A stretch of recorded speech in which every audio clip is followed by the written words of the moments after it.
A video released by the Kremlin and broadcast by Russian state television showed Putin visiting the command post for Russian forces in the southern Kherson region.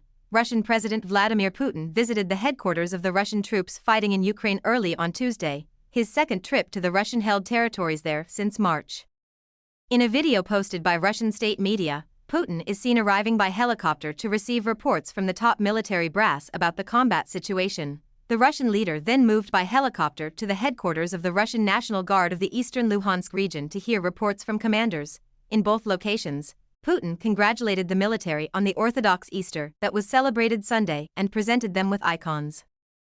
Russia annexed the Kherson and Luhansk regions along with the Donetsk and Zaporizhia regions in September in a move that was rejected by much of the world as illegal. It was impossible to independently verify the footage of Putin's visits to the two regions that was released by the Kremlin. The trip marked a second visit by the Russian leader to the areas that Russia occupied in Ukraine in as many months. Last month, Putin visited the Russian-held Sea of Azov port city of Mariupol, which was captured by Russian troops in May after 2 months of fierce fighting.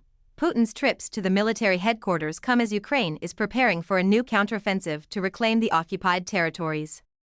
Russia's war in Ukraine has turned into a stalemate amid heavy fighting in the country's east, particularly around the town of Bakhmut, which for 8.5 months has been the stage for the war's longest and bloodiest fight. Ukrainian officials have said they're buying time by depleting Russian forces in the battle while Kiev prepares a counteroffensive. Ukrainian President Volodymyr Zelensky has argued that if Russia wins the Bakhmut battle, it could allow Putin to begin building international. Alexei Danilov, the secretary of Ukraine's National Security and Defense Council, told the Associated Press in an interview in Kiev that Ukraine's allies are helping the government to achieve the level of technical equipment necessary to launch the attack, delivering heavy armored vehicles and ammunition. He expressed confidence that Ukraine will be able to return all its occupied territories. "We will defeat Russia," he said.